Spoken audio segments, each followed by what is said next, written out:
जो सत्य तक ले जा सके, चेतना को विशुद्ध बना सके और सारी विकृतियों को, विकारों को समाप्त कर सके, वह है सत्य की खोज, धर्म ध्यान।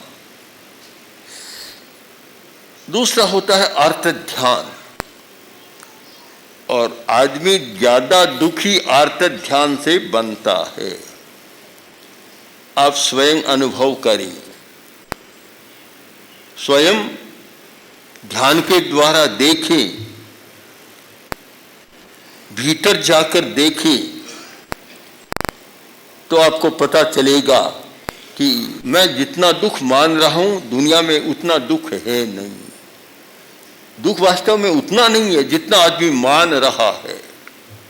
दुख की गाथा तो बहुत गाती है, पता नहीं कितना दुख है। हमें भी आश्चर्य होता है कि जब दुख की गाथा सुनते हैं। कोई दिन शायद कम खाली जाता है कि 5-10 दुख की गाथा सुनने को नहीं मिली।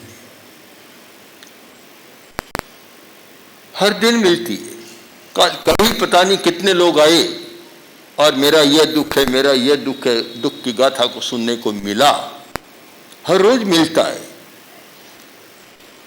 मैं देखता हूं दुख इतना है तो नहीं।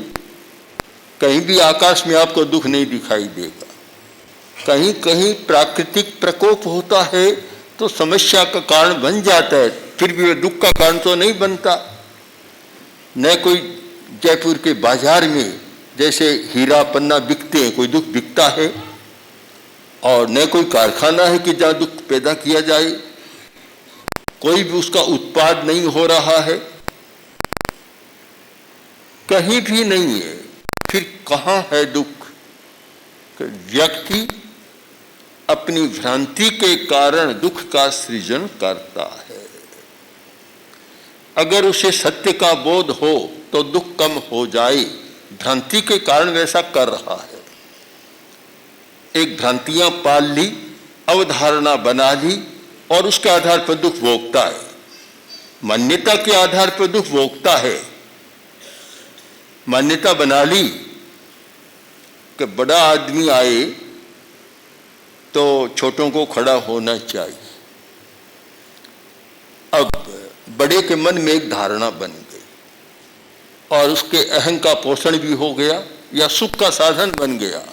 अब एक बड़ा आदमी आया, छोटा आदमी बैठा था, खड़ा नहीं हुआ।